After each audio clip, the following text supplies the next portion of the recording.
ba immeuble, ata mituka, ata ba avion, et l'équipe kondima. Amen. Parce qu'avion, ata ba kondio na yango, et ko pola na mabele. Mais foi na yo, et ko monte son kem. Amen. Amen. Amen. Nous restons de Dieu. Tozo yamba mosala nzambe moko. Bon travail à Kitambo. Oya zo sala mosala kitoko kuna na Kitambo, mosala monene na Kitambo. Dernièrement, kutu mokolo mosusu gospel azaki wana. J'ai prière naïe pendant une semaine à midi, 14h. Plein tilibanda. Batu plein tilibanda. Koya koyoka ye. À chaque fois qu'on t'a razamba, kolukelungi na zamba. Et ces jeunes qui sont des géants. Qui dit Amen. Amen. Alors sous vos acclamations, nous recevons le révérend Ernest et Mungu, que nous acclamons très fort. Alléluia. Homme de Dieu, que Dieu te bénisse. Merci. Alléluia. Amen. Loba amen bien. Amen. Loba amen nguya.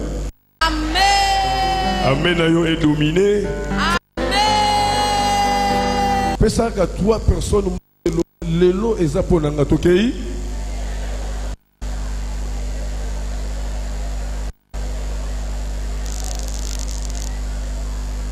Yoka, yoka, yoka ngai. Na comprendre le moko. Muni batumis au perfimo te ba comprendre de te changer batumis ça tout stocké.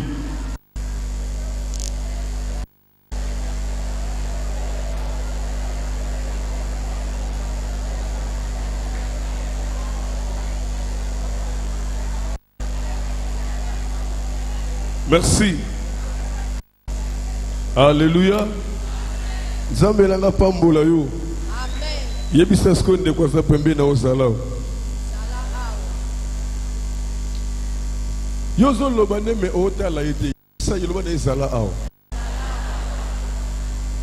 Sala. Oyebi tomona makambu. Oko vanda na mutu nisiki bose sika moko nzoka yesa bima deja. Sikona lite mutu za pembe na yo abima. Posto ki diable abimi. Alors tu connais quoi n'était à quoi envoûter pour y battre que y a abîmé alors qu'on permet c'était on s'appelle nos abîmes le banaï zala le banaï zala awa le banaï ko bimate ce que t'as là est bien est-ce que ça c'est le casa on ça c'est le casa azawa ça va calamité tu peux découvrir azate l'année là est bien. Acclamons. Est-ce qu'Azali? Azate. Azate. L'andel est bien. Acclamons une fois. Acclamons 2 fois. Acclamons 3 fois. Ah, c'est comme ça, hein? Tobandeli. Acclamons 1 fois. Acclamons 2 fois. Acclamons 0 fois.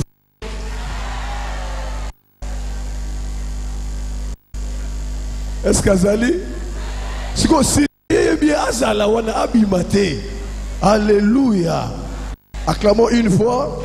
Acclamons 2 fois. Acclamons 3 fois. Acclamons 2 fois. Acclamons 1 fois. Acclamons 2 fois. Acclamons 0 fois. Ah, on dit que bakoti sur le bakoti hein. Parce que les gars mouké on a bakoti te. To bande les sous pour clôturer. Acclamons 0 fois. Au monde. Yebise na monde le ko bimate. Le bande ko bimate. Zala awa. Tokei poto clôturer. Acclamons 1 fois, 2, 3, 4, 5, 6, 7, 8, 9, 10. Nanya zui, nanya zui, nanya zui, nanya zui, nanya zui. Alléluia. Totomboli maboko likolo. To réaliser présence en Nzambe. Totika tiko kimia. Telema yo ovandi na se na zobonde la yo.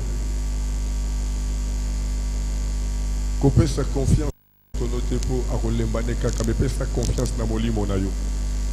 Molimo no alemba te payer nem te pesa kamakase na nzoto. Réaliser ce qu'on présence en Zambé, tolingi to saluer présence en Zambé.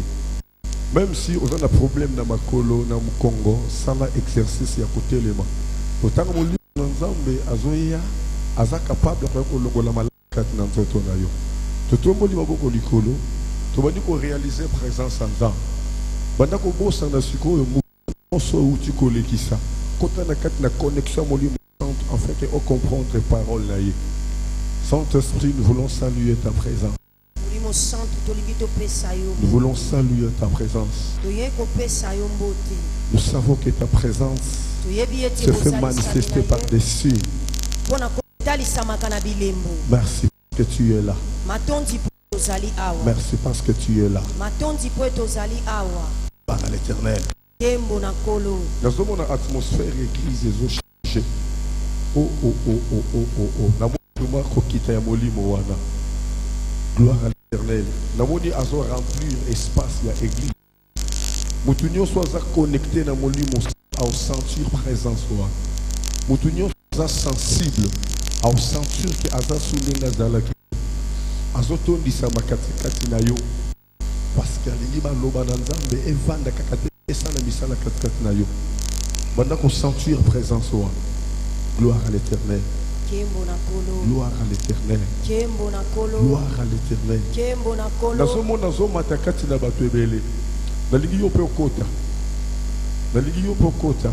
Afin que vous allez connecter. Gloire à Jésus. Dans ce monde, l'atmosphère église les eaux changent. Atmosphère église les eaux changent. Atmosphère église les eaux changent. Quand la libanda t'es bien aimé. Kota. Kota. Kota.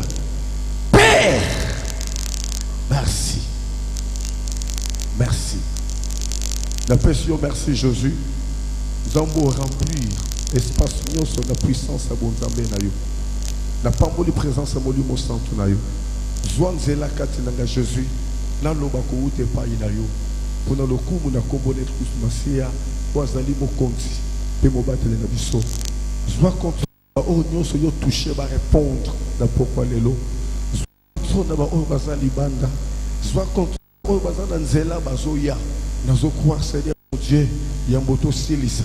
Tokuto dans un espace haut. Pour nous kalilo banayo. Pekozo gisalokum et painayo. Na kuwa ici mon continuons ya molili. Pour ils ont Seigneur na hauteur de près ou de loin au nom des choses. Na pamboli nzambe na bomoi. Na tikinyo na contrôle na yo. La combonne sumasia ou azali mix mala de na bomoko to bondeli lebi 3 fois. Amen. Amen. Amen. Amen. Tout va beaucoup bien tant que tu sois dans la scène. Alléluia. Amen. Na pamboli présence na yo na pokwa ya lelo. Lobi to zalaki awa premier jour d'intervention nanga. Papa a zalaki na musala libanda. Yango lelo papa zali nde na profiter sur ce que tu connaissais na makona papa. Merci papa. Et au pèse la confiance et au permettre na lekana et tout melana. Merci. Banani bazalaki lobi d'intervention nanga bato boloboko likolo. Oyo bazalaki lobi a Tobo Loboko Likolo. Vraiment merci. Zambé Nangai Apambola Bino. Zamba Pambola Bino. Ceux qui vont qui ont qui utilité le lobo clé koyate. Donc voilà boyaki le lo je pense que ça utile le coup moi je pas Zambé. Banani lobi bazala kité bayeka lelo bato Loboko Likolo. Merci. Zambé Nangai Apambola Bino. Lokola tozo lobaka kati na kondima. Esengeli lobby. Ce qui, je ne sais pas, ne peut pas vous permettre de prévoir déjà projection libanda. Esengeli to la église lima. Petros de la tina libanda, c'est vraiment important. Esengeli yope osala musala wanga bénéficier nango. Soko yeka na 2 personnes, 3 personnes, 4 personnes. pour bénéficier ma casse dans un bateau yo ko manesika o loba amen bien amen nazo bondela na kolela na sena motema nanga pourquoi nazo lela kolela na ngai eza kobangisa soki o comprendre mateya oyo nzamba azopesa biso te na 3 jours oyo ezolelisanga makasi na motema pour nayebi bozindo ya makambo nzamba pesinga na pesa yo lelo je crois eza 21e jour to pe 22e jour depuis tobandi en boxo le 24 septembre bien aimé thème na biso ali réussir dans la foi à Jésus-Christ et par pasteur papa na nyonso baleki awa to parler sur la foi nga moko na assisté 2 fois na moni to ke vraiment na foi na niveau ya likolo makasi koleka na pambola ki nzambe surtout na 2 jours qui a na mata ki pe makasi na niveau ya likolo et comme tout gars nzambe lobi yo ko matate yo kitase on est comprendre que kita ndeko sala ko mato tozo mata to ko ya te to tikibela pe to continuer ko mata makasi donc on est comprendre que tant que nous sommes sur la foi, la foi c'est la base de la vie chrétienne. La foi c'est la base de la vie chrétienne. Mais quelle foi? Ce n'est pas la foi comme nous le disons, la foi, j'ai la foi. La foi n'est pas slogan. La foi n'est pas une petite chose. Même les enfants. Si c'était ça le cas, nous ne pouvons pas voir la vie que nous avons aujourd'hui. Parce que toutes les années, le 31 décembre, il y a toujours des déclarations de la foi qui se font. Mais où sont les résultats de la foi? Où sont les résultats de la foi? Raison pour laquelle je suis entré dans la profondeur. Chercher à Dieu de me donner la vraie révélation de la foi. Et dans ma prière, Dieu m'a fait voir des grandes choses cachées dans la foi. Raison pour laquelle je prie sous thème qui est intitulé le mystère des 3 lettres. Le mystère des 3 lettres. La lettre F, la lettre O et la lettre I. Le premier jour, c'était hier. Nous avions parlé sur la première lettre, la lettre F. Alléluia. Et aujourd'hui, nous allons parler sur la deuxième lettre, la lettre O. Je veux qu'aujourd'hui, nous restons sur place. Je ne veux pas que nous montons, mais je veux que nous restons sur place. Je veux que nous contemplons ce que Dieu va nous parler dans cette deuxième journée. Alléluia. Amen. Laisse-moi survoler. Laisse-moi survoler à ce qui était passé hier.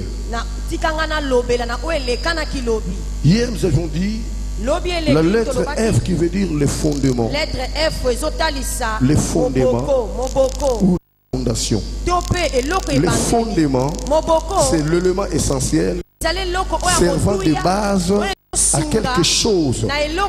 C'est l'élément essentiel sur lequel s'appuient tous les restes. Et la foi, c'est l'ensemble des travaux qui ont pour but de faire les assises de l'édifice. Alléluia. Amen. La foi, c'est la partie inférieure d'une construction assurant sa solidité. Bien aimé, fondation. Et mon anate. Fondation, ils ont la beauté. Fondation, balula rangote. Fondation, ba décora rangote. Mais yangonde et simbi molai nandao. Yangonde simbi molai nandao. Soto lingi ndaku no ezala molai makasi. Bomba pe fondation na yo na se. Ndebo zomo na ba immeuble zotongama. Tonga fondation ya immeuble, il faut bâtir la libulu. O dinda penta na se, dinda na se pour eyeba ko simba molai na ndako. Bien aimé, tout le bon ya mo Christu et Seigneur lipe tongama. Nous okande po bon ya mo Christu et tongama makasi et Seigneur li fondation na ngozala makasi. Tu y kolobete fondation na bon ya mo Christu eza Jésus. La maison sans la fondation ne peut pas exister. La maison sans la fondation ne peut pas exister. C'est la même chose que la vie chrétienne. Sans Jésus ne peut pas exister. Raison pour laquelle Jésus a déclaré dans Jean 15, 5, sans moi, vous ne pouvez rien faire. C'est moi qui suis la fondation de la vie. C'est par là que nous avions compris ce Jésus qui est notre Dieu. Il l'a déclaré dans Jean 10, 30, en disant, moi et le Père, nous sommes un. Moi et le Père, nous sommes un. Nous sommes un. Nous sommes un. Donc c'est là que nous avions compris. Nous avions compris. La fondation c'est Dieu. C'est Dieu. Mais nous entrons en profondeur. C'est là que nous avions découvert. Alléluia. Amen. Alléluia. Amen. C'est là que nous avions découvert que Dieu, c'est lui la parole. C'est lui la parole. Car la Bible dit dans Jean 1, comment se mettait la parole? Et la parole était ensemble avec Dieu. Et la parole était Dieu. C'est par là que nous avions encore compris que la fondation de la vie chrétienne, c'est la parole. C'est la parole. La parole est la base de la vie chrétienne. Alléluia. Raison pour laquelle Paul avait même déclaré dans Romains 10, 17, la foi est ce qu'on attend et ce qu'on attend vient de la parole de Dieu. Raison pour laquelle, même pour passer la prière, il faut prier la parole. Sans la parole, la prière n'a pas de fait. Raison pour laquelle la Bible dit dans Proverbe 28, 9, si quelqu'un détourne son oreille pour ne pas écouter la parole, sa prière est une abomination. Raison pour laquelle Jésus-Christ lui-même a enseigné dans Jean 15, 7 en disant, si vous demeurez à moi et que mes paroles habitent à vous, demandez tout ce que vous voulez et cela vous sera accordé. Donc on a compris dans tous les chemins de la vie chrétienne, il faut qu'il y ait la parole. Sans la parole, personne ne peut atteindre son objectif. Sans la parole, il ne peut pas y avoir l'accomplissement de la promesse. Il faut qu'il y ait la parole. Le chemin de la vie chrétienne. Alléluia. Amen. Nzoka le monde en a raté. Le monde en a raté. Lelo yo mokili bobimba ezotanga kombo ya évangéliste qui zami na kibila. Ba moni miracle. Ba moni be fait. Mais ba yebiti avant ba fait mona miracle monana azalaki. Azalaki wap. Azalaki wap. Azalaki na bazamba, azalaki na ba retraite. Azaki na prière ya bandaku et en ce moment-là mutu moko ta bandako mona ye ezalaki moment na ye ya otonga fondation. Amen. Ya otonga fondation. Amen. Ya kotonga fondation. Amen. Ya kotonga fondation. Amen. Ya kotonga fondation. Amen. Ya kotonga fondation. Amen. Yango Jésus-Christ ye wazanzambe akokaki jamais kobanda malamoko ministère na ye sans katonga fondation.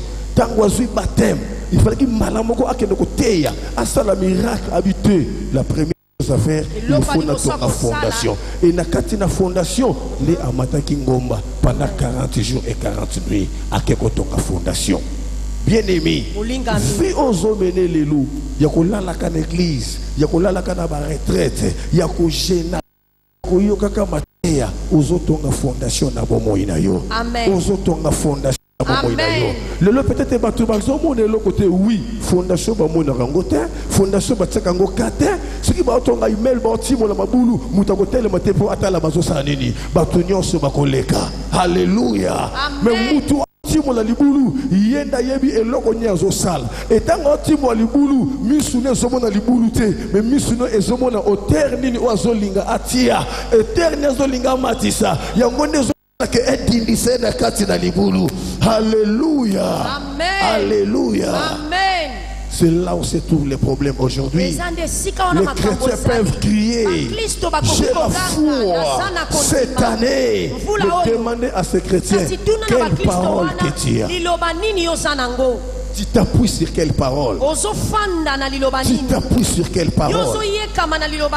Alléluia. Amen. Alléluia. Amen. Loba amen à bien. Amen. Loba amen à ngouya. Amen. Amen est dominé. Amen. La Bible ne dit pas que les miracles qui accompagneront ceux qui auront crié. Ceux qui auront prié. Mais les miracles accompagneront ceux qui auront crié. Il faut que la personne croie la parole. Il faut que la personne ait la parole. La parole qui est la base. La parole qui est la fondation. Si tu n'as pas la parole, tu ne peux pas résister devant les obstacles. Raison pour laquelle Jésus-Christ n'avait pas prié pour chasser diable, pour chasser Satan. Mais il avait déclaré la parole. Il est écrit. Il est écrit. Qu'est-ce que Dieu t'a parlé? C'est ce qui sera ta force. Quelle parole que tu as ce soir pour déclarer à ton Dieu? Quelle parole que tu as ce soir, bien-aimé? Alléluia. Alléluia. Amen. Est-ce que quelqu'un me comprend? Est-ce que il faut osala liloba. Liloba ndeko peso assurance. Liloba ndeko bate la kondima na yo. Liloba ndeko sala ke oningana te. Et pour clôturer, on avait dit la foi engendre la fermeté. La foi engendre la fermeté. Celui qui a la parole, il devait être ferme. Il ne peut pas bouger devant n'importe quoi, n'importe quel obstacle. La parole lui donnera l'assurance. Raison pour laquelle Paul a déclaré dans 1 Corinthiens chapitre 15 verset 58, soyez fermes, inébranlables, travaillez de mieux en mieux, afin que votre travail ne soit pas en vain. Travaillez de mieux en mieux, afin que votre travail ne soit pas en vain. Alléluia. Amen. Moutoisa la parole, ce qui a bimisi liloba. Pour ayebi que liloba zanzambe nzamba za Jésus-Christ. Le quoi na bimisi liloba, c'est que na bimisi Yesu liboso nanga. Nani akolonga Yesu wana pour asimba bomo inanga. Nani akosimba Jésus pour asimba nga. Ce que si na lobi au nom de Jésus na koningana te, quel que soit le cas. Bien-aimé, na risque vie nanga, na délivrance moko na salaka. Il y avait un militaire dans le STP, dans sa pomme à Kelele. Je ne sais pas ce qu'il y a à Pika qui crise. À quoi il va sauter, il va même l'hôpital. Il va y avoir un Kimbang l'hôpital. Quand on a commis l'hôpital, Ernest arraché mon lit mon aïe. Ce qui a oumeli awa à cause de la bonne moitié.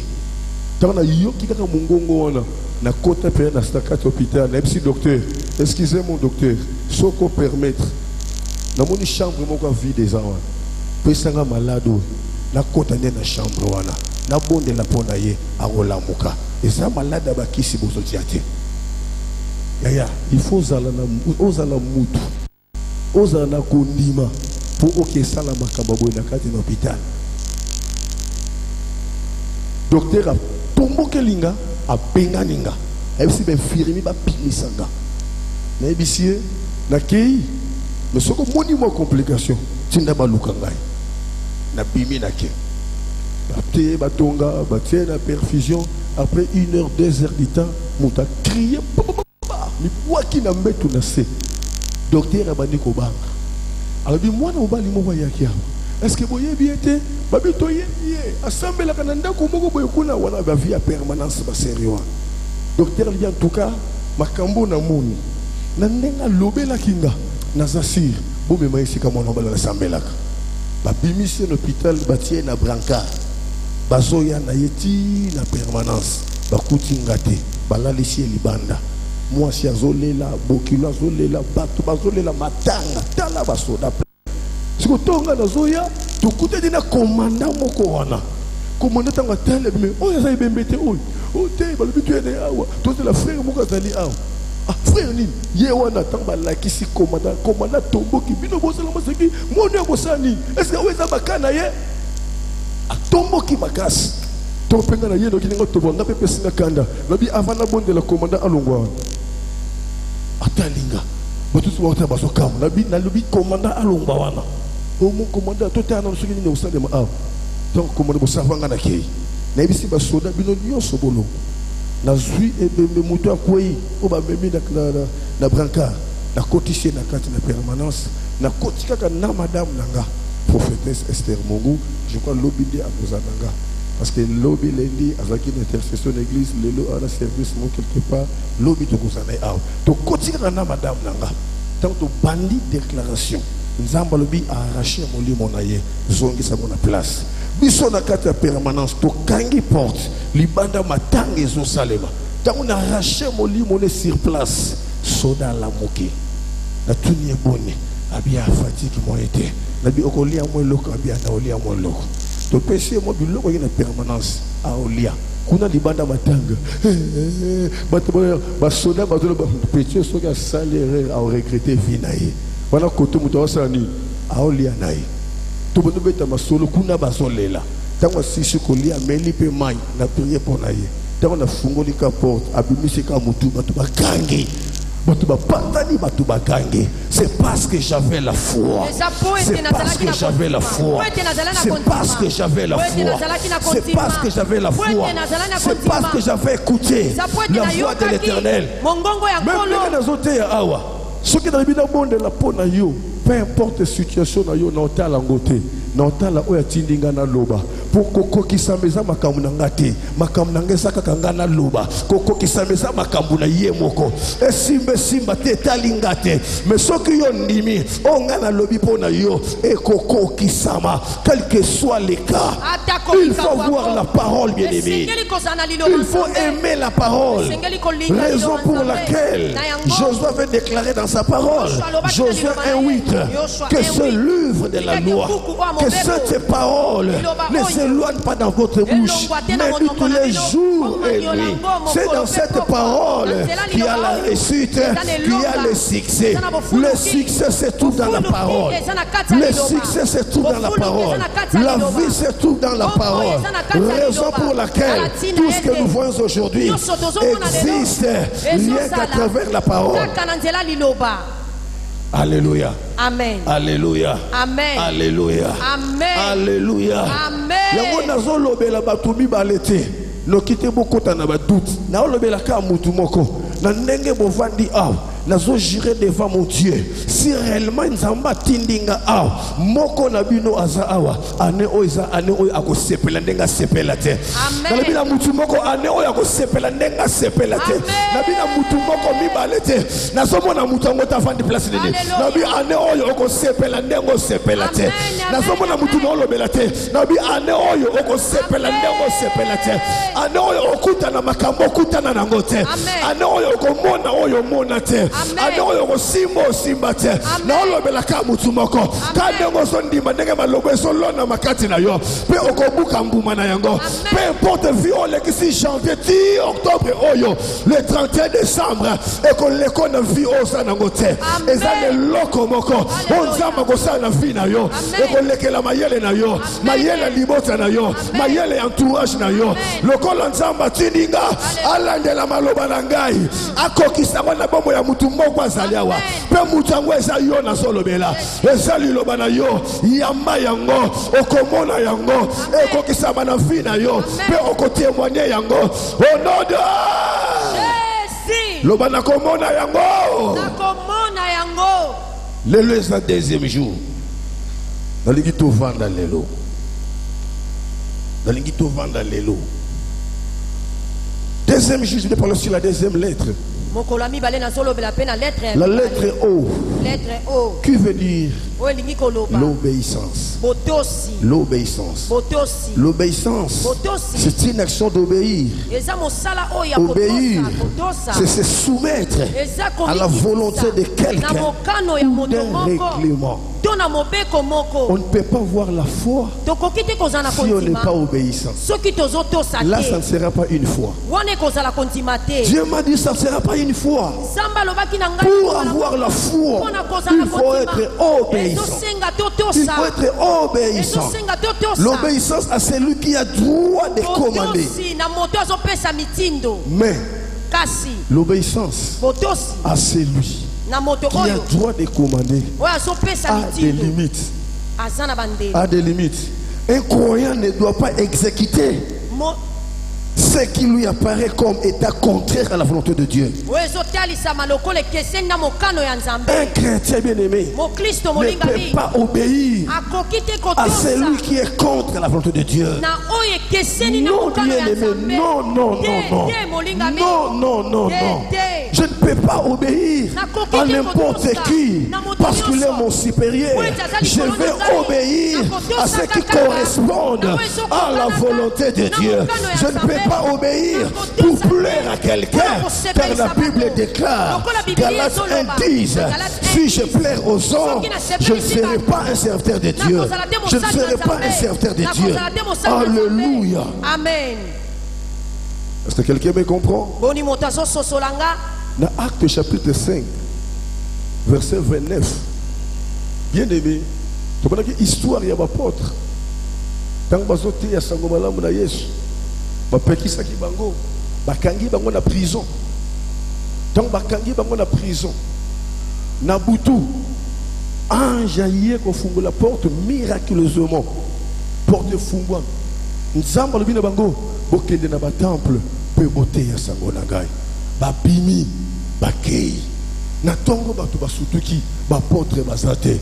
Responsable à plusieurs bandi kolenga, toko sala nini, bo luka bango, tous du problème, babandi ko luka, ba ye ko découvrir que bazana temple pe bazoteya. Et tant baye wana, responsable bisi bango, mais pourquoi bino bozo lukela kai bakambo? Yango bino boyoka kade. Et bapotre balobi, vaut mieux obéir à Dieu qu'aux hommes. Vaut mieux obéir à Dieu qu'aux hommes. Alléluia. Amen. Yaya, c'est un problème très sérieux.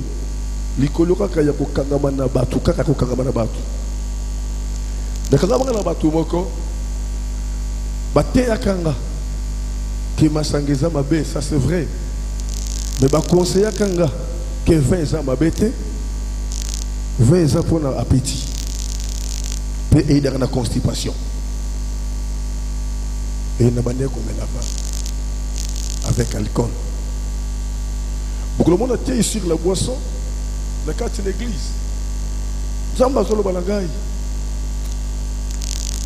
Jean-Baptiste a bota makana et pakolami na nzambe na carte de Bumuya Elisabeth. Yango na prévenaka déjà Zacharie que na munoko ya Elisabeth masange kota susute masange kota te pona carte na ye. Ana mwana oyo aza déjà rempli na molimo santo naza. La lali na butu après avoir côté ya ko pesa ba révélation sur la boisson, sur l'alcool. Na yoki mungongo nzambe lobi na ngai. Ernest oteini. Aboni ko kamu nzambe lobi na teini. Na teini masanga. Na yoki nzamba zo bana ngai. Oyo mela kizani. Na sutuki oh, ninga na mela ka 20. Et nous avons de la 20, nous avons compris que 20 on a mel. Et ça m'a cassé que les kamasango na zoboya. Tant on a surtout qui n'a sengi pardon et panza bébé bébé, n'a soit décision à ta moulangi ya pamba ya masanga. Et koko tananda ko nangaite. Même moulangi ya pamba. Et mukolo moko na zwi ndako ya sika. Na bengi ba parents na ngaba ya kotala ndako. Ba kobi na ndako, mama lambeli bango asombi baji makamunyoso. Quand on va laisser pour présenter Bangoji, papa botanga telemi alobi Ernest zo sakalangai. Ozo sakalangai, nzambo yo zo te alléluia. Tant on a botaka yo oyebaka ye. tango na botaka yo te yo yebaka nzambe nga na lakisi yo nzela nzambe wana ngai te nabi te papa eza yo yo melisa ngai sikre na ndako na yo yo bosaka nga namelaka masanga nayebi se papa limbisa ngai na boyi tokomelaka masanga me na ndako na ngai awa nde masanga ekotaka te papa tomboki makasa bimi libanda e mama ye koyebisa nga ata yo moko papa toboyi tosambelaka me papa na yo mpona mokolo moko kaka nabi mama nakoki jamais kotosa papa tokosala likambo ekosepelisa papa bongo naza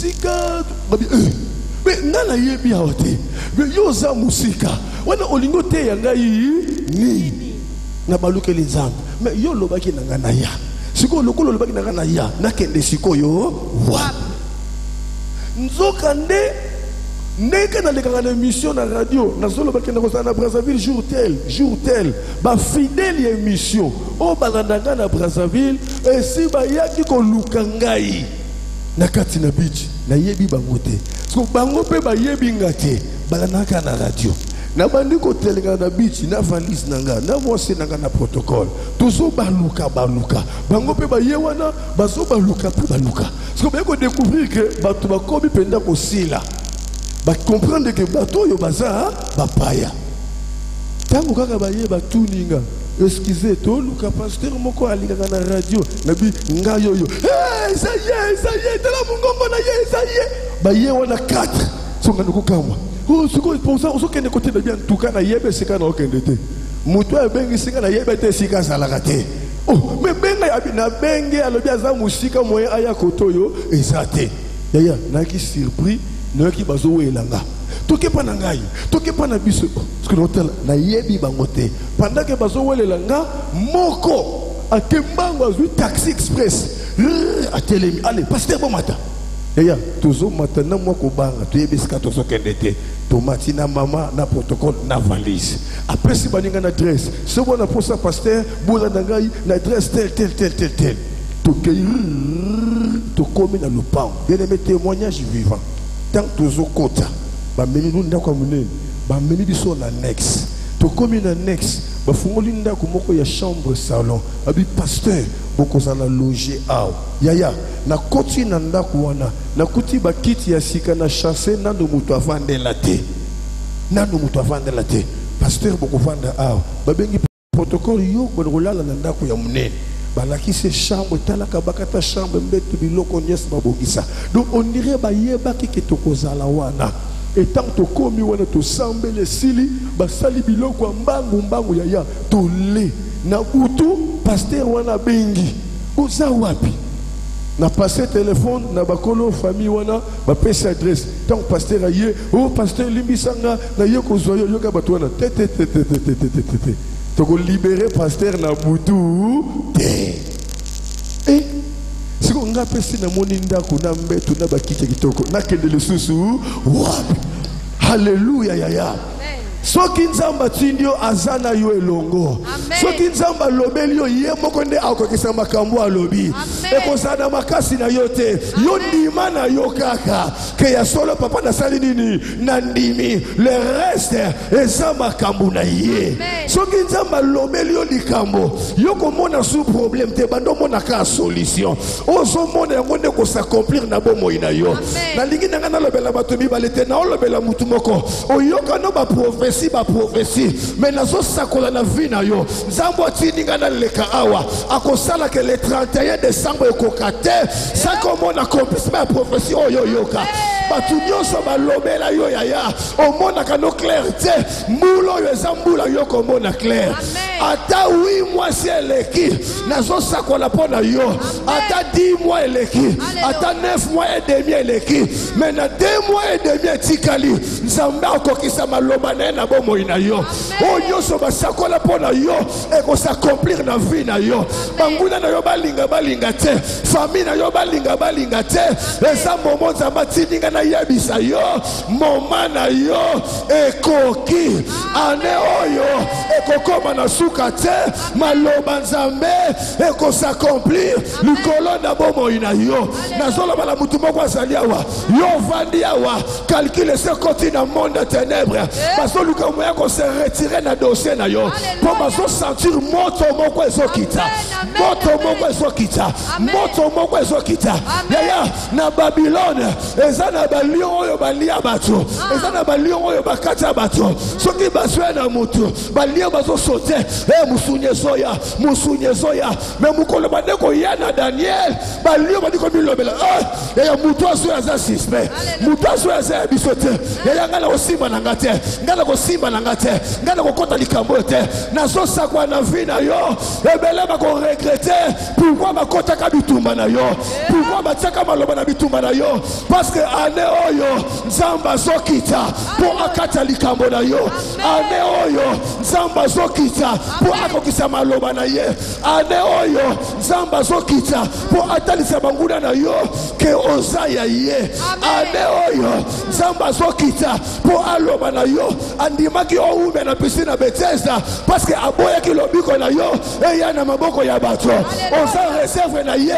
alingaki ovanda wana po ye moko aya kobikisa yo po tangu yako ya ezamba kabokota na maite ezamba kaboko telema peko kende nazoloba na mutu moko okozwa ndenge bandeko no bazwa te okozwa ndenge bandinga no bazwa te okozwa na ndenge na yo pe kolekela mayele ya bato nzamba kosana yo makambo yo na yo moko kondima te na yo moko comprendre te parce qu'on a na calcul nzambe on na calcul nzambe vu ozomene eza pona masumu te vu ozomene eza po volonté nzambe ekokisama na bomoi na yo vu ozomene eza po misala nzambe ekokisama na vie na yo nazolobela yo au nom de Jésus ane oyo makambo nzambe kosalela yo yo kutokoloba na yo te yo kutokotémoigner te ozoleka na balabala batu bazokanga batu bazotémoigner na place na yo misala nzambe ekomonisama na bomoi na yo balinga te nzambe na yo ayebi yo na kombo na yo ayebi esika bazochola yo ayebi esika bazonyokola yo ayebi esika ozoyoka soni azotika pa ini yo te azotika pa sundoli yo te azotika po akonfondre banguna na yo yamba faveur nzambe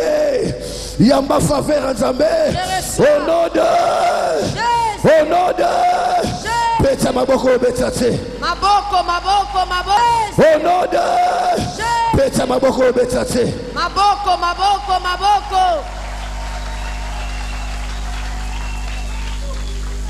vaut mieux obéir à Dieu qu'aux hommes.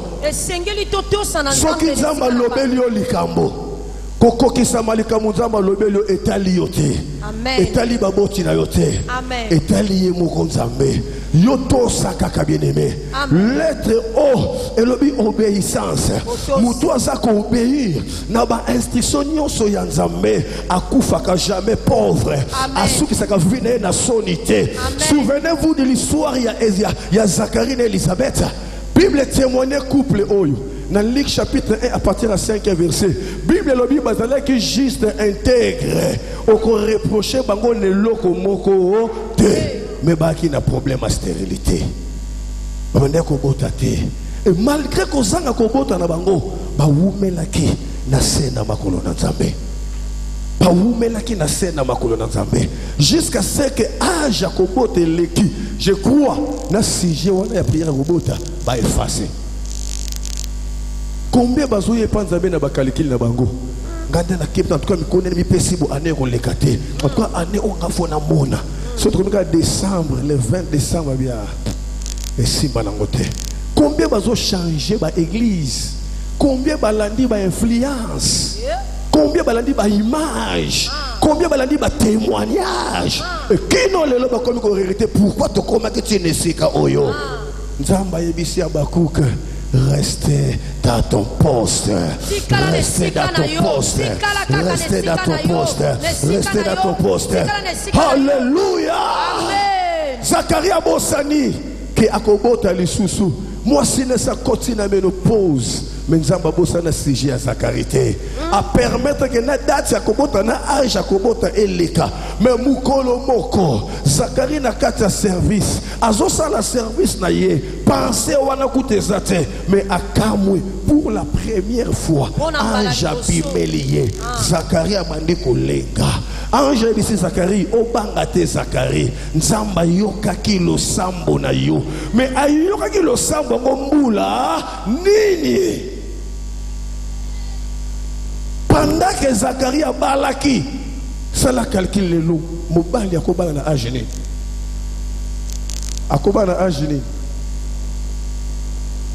ça la calcule na âge ni mobali akobala na âge ni wana alinga pesa nga âge ya balela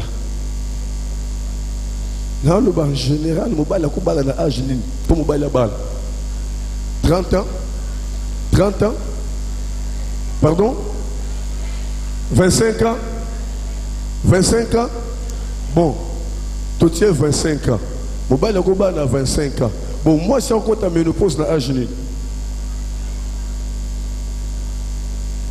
moi si on compte la ménopause na âge ni hein 45 ans au plus 50 ans différence il y a 25 ans entre moi et mobile. Ce qui est le but que total âge de bango Zacharie en réalité a comme qui mobange moi siné a comme qui mobange pour alobi nga na komi mobange pe moi sinanga esi anoni makambo ekusa le mandenge ni yaya eloko simbi motema nanga eza maloba ange alobi nzambe ayokaka nzambe ayokaki na passé mais lelo na présent na yeko yebisa yo na futur moi sino ko sala nini akobota elingo loba muta yebaka date ya kolona mais ayebaka date ya kobuka te mais tango azozela azalaka sûr que lobi na kosala nini na kobuka mais yozo lemba vandenge nini nana yebiso ke okobuka lisusu te nana yebiso ke date no seleki ba oya nzambe trop tard existaka te pa ina bango lelo na yeko lobela Zacharie te mais na yeko lobela yo nzamba lobi nanga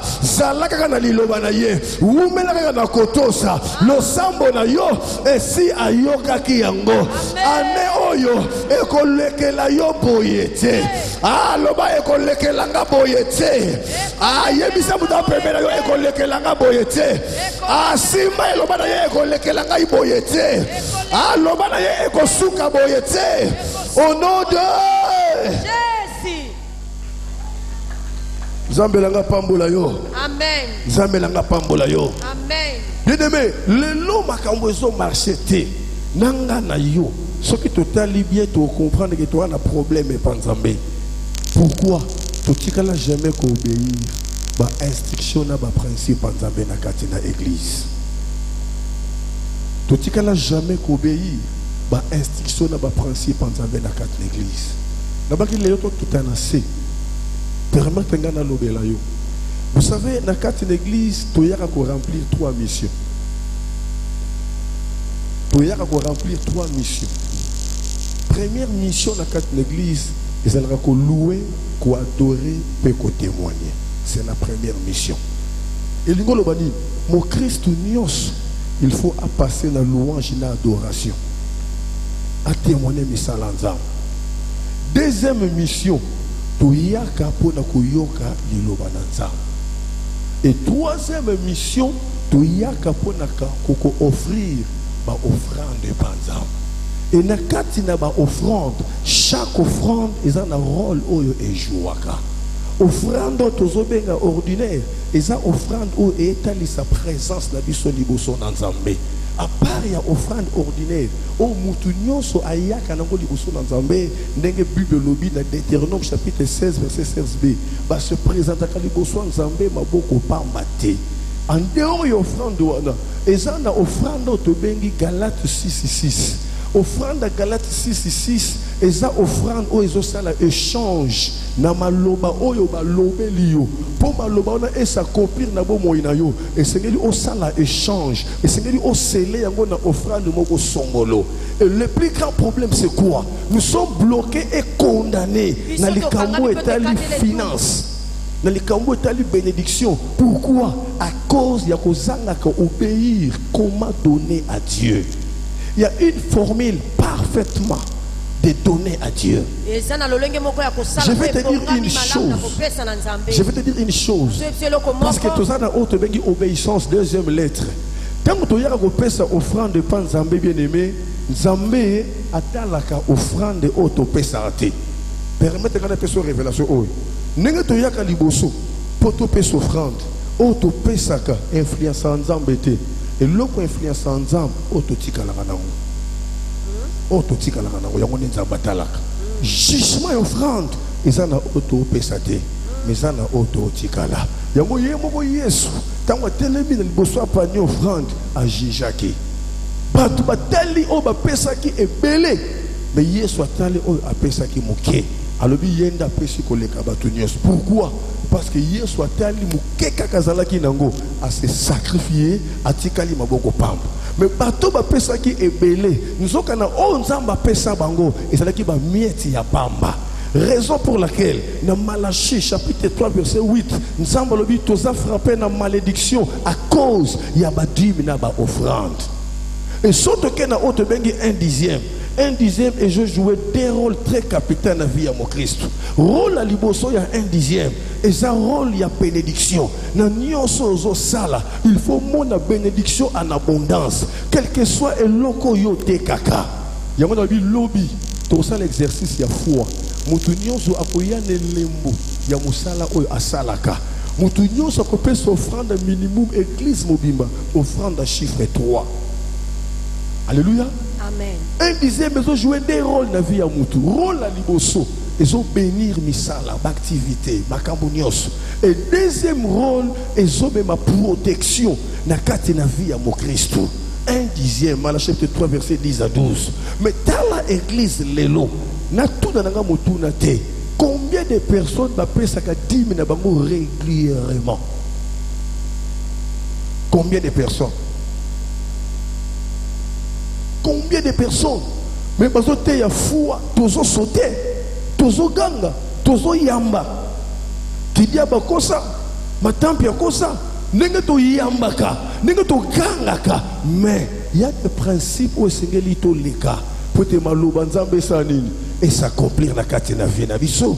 Nani apesaka dibi na ye, nani apesaka offrande na ye, nani apesaka Galates 6:6. Il y a d'autres offrandes autopesaka pour contribuer na kati na œuvre nzambe. Yango nde ba offrande o ekotisaka nzambe na biso nyongo. Nga lelo nzamba loba na nga bank na nga ezala musala na ye. Bank na ngai ezalaka musala na ye. Nyonso nga nazwaka na tiaka ngo na kati na musala na nzambe. Nazalaka prêt ya koteka nyonso naza nango pour na contribuer na église na nzambe. Ezana mwanda baba nga baza abalandinga bayebi makambo nazoloba. Et si na telema liboso ya cher nazoteya photo de komoko kene na ndako na ngai débrancher frigo ezawana yaka nango aw baye nango bateki tozwi mbongo to compléter. Na tindinde ko musu kede na ndako nanga zwa radio nanga munene zawana yaka nango aw bateka. Et si na longola sim na téléphone nanga bozwa téléphone boteka nzamba loba nanga bank na yo ezala musala nanga. Mais toi na posa nzamba pambola biso comment toza ko obéir na ba principe nzambe te toza na kondima mais kondima ça démontrer na nini tozo tosa diloba nzambe te tozo tosa misala nzambe te. D'abord la première chose to yeba ko tosa même ngonga ya ko yana kati na église te.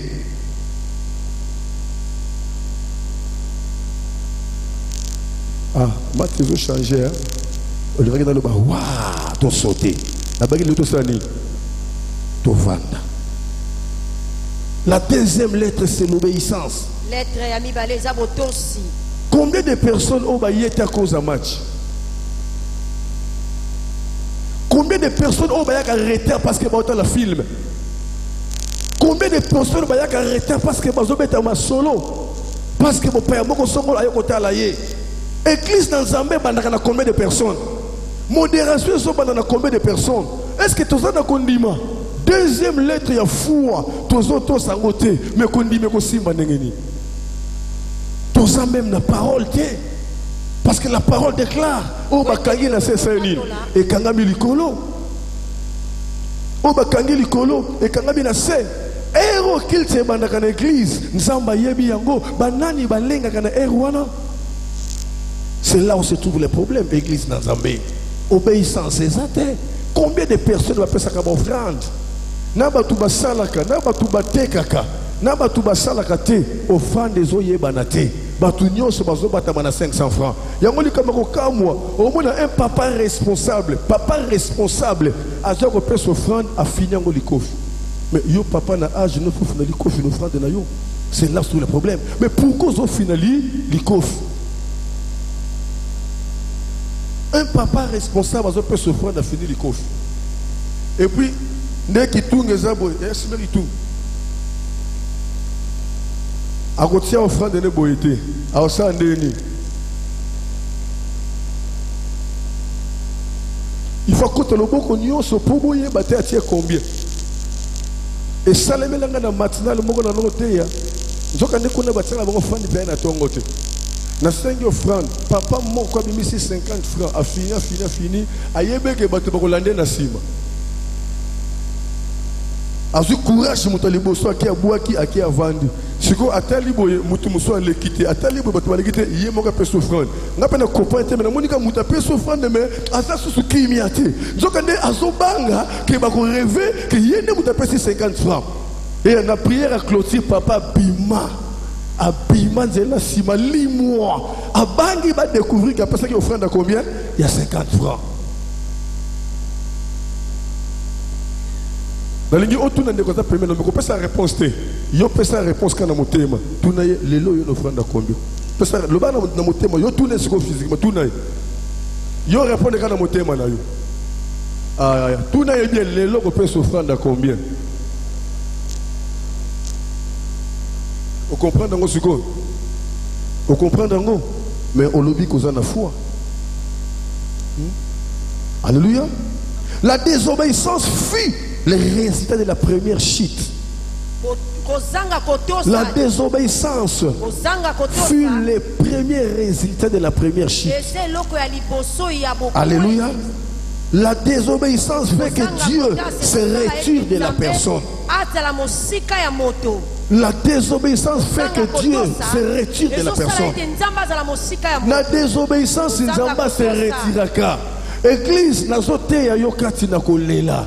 Ko prophétiser l'obité kozana bomoko na Nzambe, ko yemba l'obité kozana bomoko na Nzambe, ko sala intercession l'obité kozana bomoko na Nzambe, ko sala protocole et l'obité kozana bomoko na Nzambe, ezali kambu ya botosi na linda zotosa, ebele ba servir Nzambe Nzamba yebi bangote, ebele ba servir Nzambe Nzamba zomona bangote, mutu atiaka roi Saoul eza Nzambe, mais mukolo moko Nzamba lobelaka Samuel, binone bozomona ye roi ngai Nzambe esina à cause de la désobéissance. Église tokota na obéissance. Église to yeba tozana vision ya nani pe visionnaire à lobby ni. Église est divisée dans ma commission, est divisée dans ma département. Tout un visionnaire, tout un pasteur responsable. Chaque département est dans mon camion. Moutounion soit dans le département de Songolo. Nengenyon soit se comporte dans le département naïe. Et ils ont que tout droit dans visionnaire. C'est là où se trouvent les dangers. Demonaka ebele bamonaka soki visionnaire azande bamoniki no makasi bamona bango soki visionnaire azate bazongi sima ozo sala erreur yaya to yaka pona Nzambe to yaka pona motote toko obéir dans la présence à visionnaire et dans la absence à visionnaire tangu Nzamba benga kinga aloba kinga na Philippiens 2:12 oko servir nga lokwa na kozala absent oko servir nga pe lokwa na kozala présent pour dire que ozala na église zala mosali nanga ozala na balabala zala mosali nanga pardon qu'on se retrouve zala mosali nanga église to kota na kati na obéissance. Alléluia. Amen. programme nyonso nzamba pesaka azalaka sima na programme wana pona ko pesa le futa nango 50 jours oyo eza na bénédiction on nzamba réservé pona 50 jours oyo banani nde bakozwa yango nzamba nzamba ba sacrifice nzamba ba sacrifice na sali séminaire moko na mois de juillet thème que j'ai raconterai les œuvres de l'Éternel. Patu babimi na balaba na juillet na août na sali deuxième séminaire phénomène mari et femme de nuit. Batu ba déborder ti na ngambu ya balaba. Na septembre na sali action moko makasi midi pour Christ. 12h na scène moy. Ba pasteur ba ye ba otala ngabi Ernest. Et ça impossible. Juillet, août, septembre, par mois, on a une activité à boy. Au simbi ni. Mais bango bazo mon activité. Mais si kana tonga ga fondation, ba ye bakate. Na kota retraite il y a 1 mois, na lia kabilo côté na melakati ya pamba pendant 1 mois. Na konda posolikola mikuwa. Na kati na strat bandimi baye na tongo bakutinga bazongi batikinga pendant 1 mois na bimate na kangama na strat kobo de nzambe na butu baya kotikela ngati ya pamba mutu amona kanga salaka te lelo batu baso kama misala nzoke za makamba fondation. Amen. Bien aimé, le temps est arrivé mon frère ma soeur. Désobéissance et zo sala ki nzamba se retirer na moto. Dans la histoire ya Saoul, désobéissance à sala ki nzamba rejeté. Dans la histoire bien aimé, il y a Adam na Ève na kat na jardin dedans. À cause de la désobéissance, Nzamba bengani Adam na kat na jardin dedans. À perdre l'opportunité à cause de la désobéissance. Combien d'églises bazo sambela mais bazako obéir te? Combien d'églises bazo ya, bazo ganga, bazo ko influencer pe biso, tozo sepe la pe na bango, mais marche na bango ezandenge nini? Bazali banda na Nzambe. Mais na mundo ko balobi ki baza na foi. OK bazo batike na kat na foi, il faut parole na obéissance ezala. Loba mena bien. Amen. Loba mena ngoya. Amen. Amen ayo est dominé. Amen. Nous avons prié pour nous connaître, on a remarqué qu'effectivement Nzamba lobi il y a quelque chose par rapport à l'obéissance. On a remarqué faiblesse moko songolo. Na makambo nyos na lobito on a lobité et olingi okota na vie ya sika. Le kaliboso na bonde la pona yo. Ne bi sans Nzambe liloba.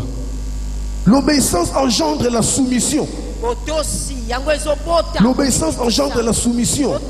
La soumission, c'est une action de se soumettre, de se ranger sous l'autorité de quelqu'un. Jacques chapitre 4 verset 7. Soumettez-vous à Dieu et résistez au diable. Ils fuiront loin de vous. La Bible ne commence pas par résister au diable. Au nom de Jésus, feu. Non, il faut d'abord se soumettre. Quand on parle de se soumettre à Dieu, on doit marcher dans l'obéissance de sa parole pour résister au diable. Mais pourquoi les chrétiens nous sommes combattus? C'est parce que nous n'obéissons pas, bien aimés, dans la volonté de Dieu. Tu y a qui combien de fois par semaine? Na 50 jours, le 22e jour. Et si on répond de combien de jours? Et ma raison de oh yoko poussé. On a prié pour l'Andekomoko. Ce qu'on dit, oh activer foi na yo par rapport à l'obéissance. Les cas liboso dans le balibamoko pour la paix dans clôturer ah. Et l'obika toko prier. Salamonoki. Motema nange zoninga pour dire que ils ont un bâton Nzamba et particulièrement. Après kaka awa histoire à vie na bango ezo changer. Et ça même na ba protocole, on va commencer na kaka tika ba sala, mais ba ça sous-souté. Et ça même na ba intercesseur, et ça même na ba yembi. Combien de personnes bazo ya bien aimé tika ba ya, mais mitema na bango ezate, ba na posa Nzamba sala la bango. Église ezo bomba biso na ba prédiction to saka potokanga to sauter Nzamba zo sala to komona bien aimé il y a la grâce il y a le principe il y a plusieurs personnes qui ont réussi parce qu'ils ont la grâce n'est pas donnée à tout le monde. Combien de malades dans la piscine à Bethesda il y avait une seule personne qui a la présence à Jésus. Tout le monde fallait qu'il boive comme un maille. Nous avons prié pour la yo. Et quand ça la pose en akate na service à Nzambe. Oya kanengeni liboso na Nzambe. O se comporter ndengeni yaya. Tombola boko likolo. Kandenge yo ndimi. Kandenge yo pusani a. Ozo kota na connexion ya Nzambe. Na bonde la te. Oye liboso na ngate. Mais oye liboso na Nzambe. Les opportunités Nzamba pesi yo. Pour zonga sous le scène à makona ye. En fait que ma foute ainsi que so para sous la mutu na yo. Je fais prier pour toi, bien-aimé. Pour endurcir mon thème na yote. Ce qu'on a senti, qu'on a interpellé. Négligence moke kotaki na domaine moko songolo. Négligence moke kotaki na situation moko songolo. Peut-être na département na yo, na musala na yo. On remarque, bien-aimé, qu'on perd qui premier zèle. La parole engendre la fermeté. Soyez ferme, inébranlable. Nana zongi si on a sima. Non, c'est l'eau le caliboso. Zamba zo touché ngapona batebele. Izana makambo nzamba linga sale la yo. Mais ozongi sima makas. Il faut pousser dans liboso bien-aimé pour couper dans le boko nanza. Oh shaka baba. Je sens une forte tension qui est en train de monter. Il y a plusieurs personnes qui sont interpellées, bien-aimés. N'endurcis pas ton cœur. Oh shaba baba baba baba. Recheke bébé bébé bébé bébé bébé. Oh toko yoko boko bodo bushanda baba baba baba baba baba baba.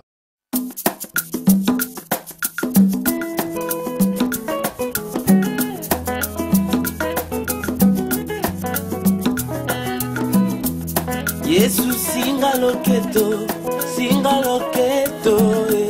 Yesu singa loketo,